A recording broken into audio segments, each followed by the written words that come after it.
Thank you very much for making part of this discussion. And I want to especially thank Divyani and Urmila, because of whom I am here today. It's a topic which has been of great interest to me. I think I remember sitting on a flight a few years back, and there was a Nigerian doctor sitting next to me. And we had a conversation about the situation of the environment in Nigeria. We were talking about India. We were talking about the Western world. And I remember saying to him that, if we as landscape architects, environmental planners, designers had done a good job, if we were, doing what we were prepared to do professionally, I think we would have put doctors out of work. And he had a good laugh about it.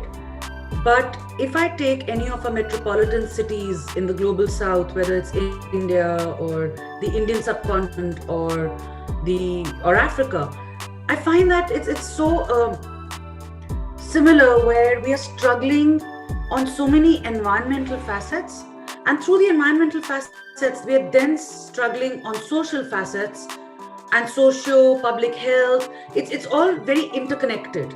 It's no more that I'm a landscape architect and I need to do this, and you're a medical doctor and you need to do this, because honestly, we are feeding off each other's work. We're creating work for each other. We need to now kind of work hand in hand to address many of the really basic issues that are plaguing our cities and then are taking over globally.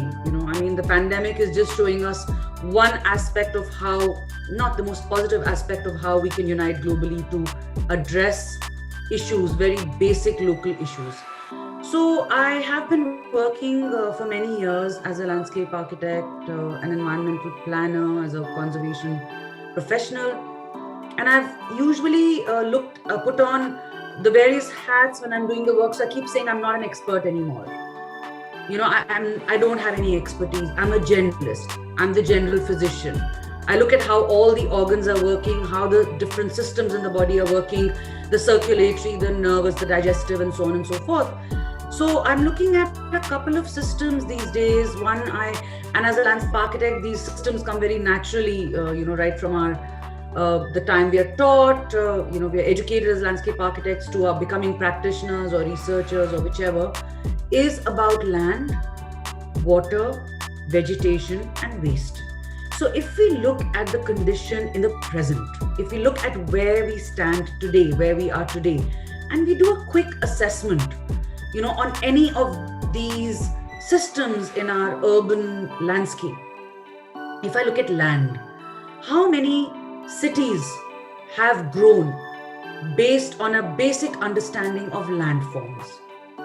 Today when we see urban expansion happening, we see so much of our suburbia suffering from flooding, from so much of earthquake damage.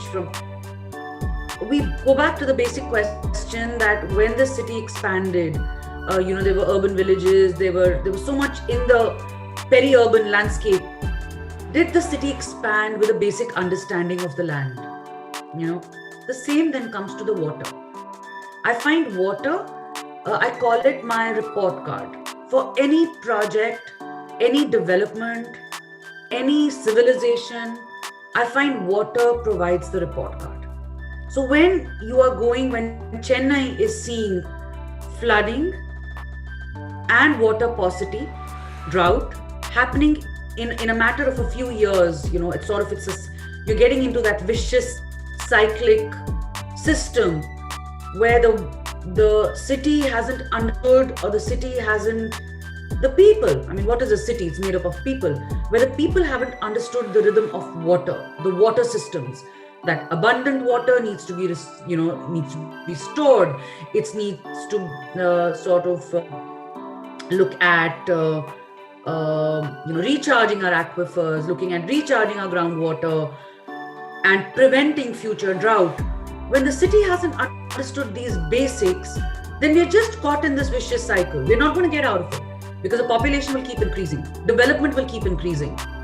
All the projects that we are working on are not looking at some very basics, and these basics need to be addressed literally in everything we do. In everything we do as planners, as designers, as any profession we come from.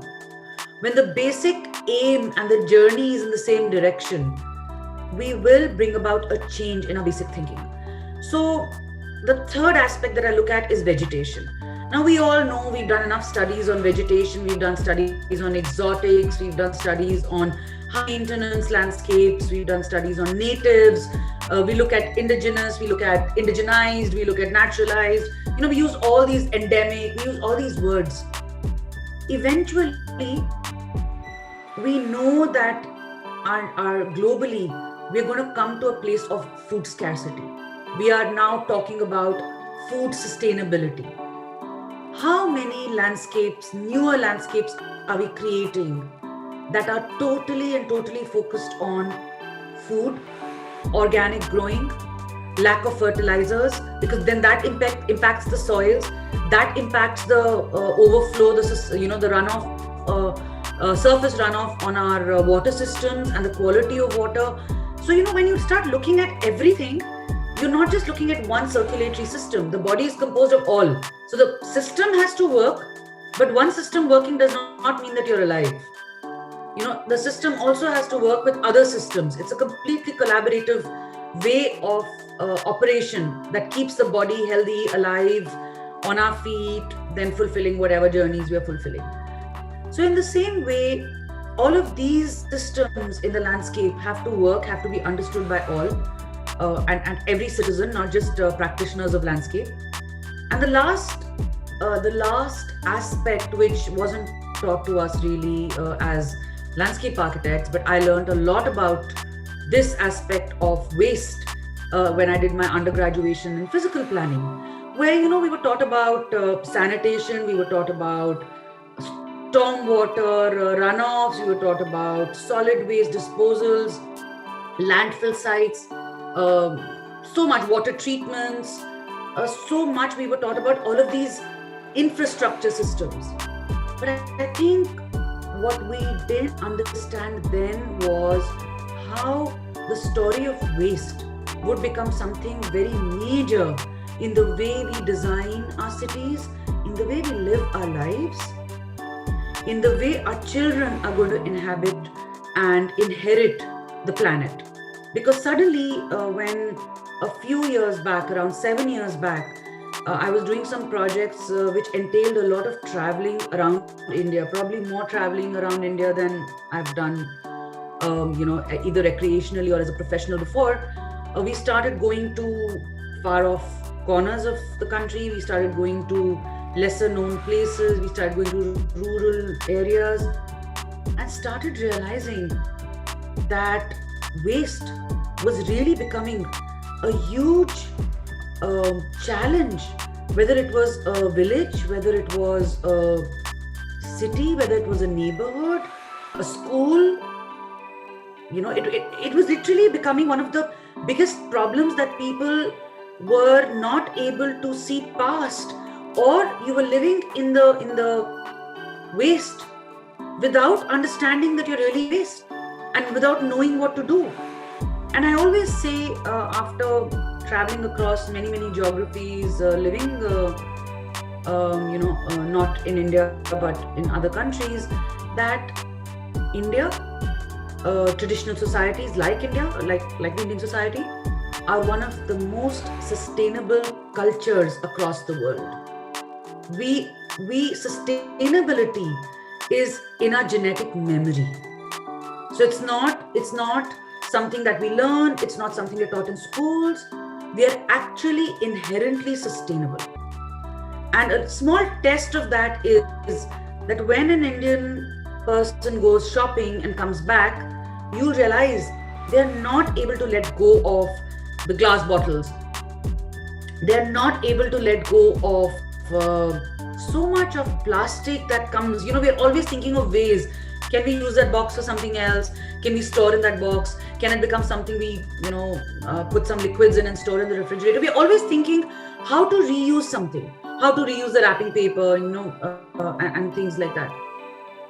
Have we taken this basic principle of waste utilization in landscape design?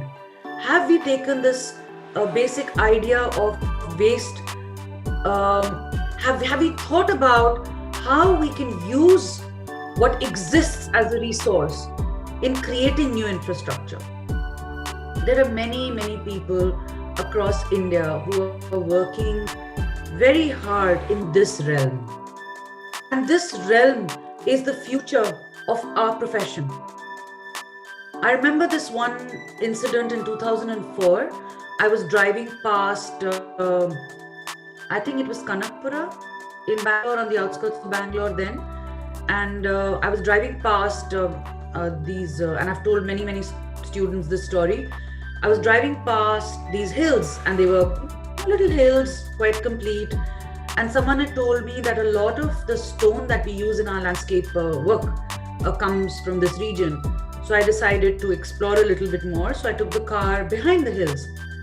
And I always remember this as a birthday cake, which is a cake. And when you cut it up, you just see part of the cake. And so when you were on the main road, you saw the entire cake. And then when you, or what was supposed to be seen, the facade of the cake. And when you went behind, it was just quarries, deep, multi-level quarries where the hill had been kept intact in the front and the back was completely excavated. And I think that memory and that one photograph I have has never left me in all these years. And I've always wondered that what contribution did the profession of landscape architecture have in this natural degradation? Where were we contributing, and what was our role, where we needed new stone and new materials and new so much for our projects, where we were actually cutting into so much of our nature to create those new projects. And this was 2004, and this angst did not leave me for many years. This angst had actually already got its roots in 1994. I was doing my master's, my bachelor's dissertation or thesis in Bachelor of Planning, and I'd chosen urban villages. And I remember one urban village was actually the center of brick making. And I started getting introduced how the most important, the most nourishing topsoil created the best bricks, and how the brick making was always competing with the agricultural landscape. And as a result, what was happening was that the areas which were used for brick making became the lower ground, because you were always excavating the topsoil and making your bricks. And the areas where the farmers had fought and not given to the brick makers became the higher grounds, which obviously wasn't sustainable, because water follows gravity, and these higher ground agricultural fields stopped functioning. How did they get their water? The whole water system in that landscape got disrupted, with the higher spots being agricultural fields, which obviously now had to let go of that activity, and they had no choice but to then give it up to brick making. So how the landscape profession or the construction profession or other professions dealing with this urbanism and urban planning needed bricks, needed construction material, and were actually contributing to the problem. So this episode of from the mid 1990s going to the mid 2000s kept sort of making me question what we as a profession were doing, and where were we going with this whole conversation on nature-based solutions, and how would we change our tracks. And then years later we started moving in the direction of innovating, experimenting, finding solutions to these problems. And that's something that I want to talk about a little bit more. But I think we should talk about a little bit more once we understand a little bit of our cultural heritage, our natural heritage, a bit about our past, to then see how a deeper understanding of where we come from can actually illustrate the way forward for understanding design solutions, getting to innovating, and our journey ahead, and of course, addressing climate change and sustainability, which are not words anymore. They are not something that takes place elsewhere. We are right in the middle of it. We are all facing the repercussions of it. And if we've not started facing active repercussions, we are right. It's right around the corner. We are all going to be there. So let's revisit a little bit about how our cultural and natural heritage is going to equip us for tackling our future. So thank you very much.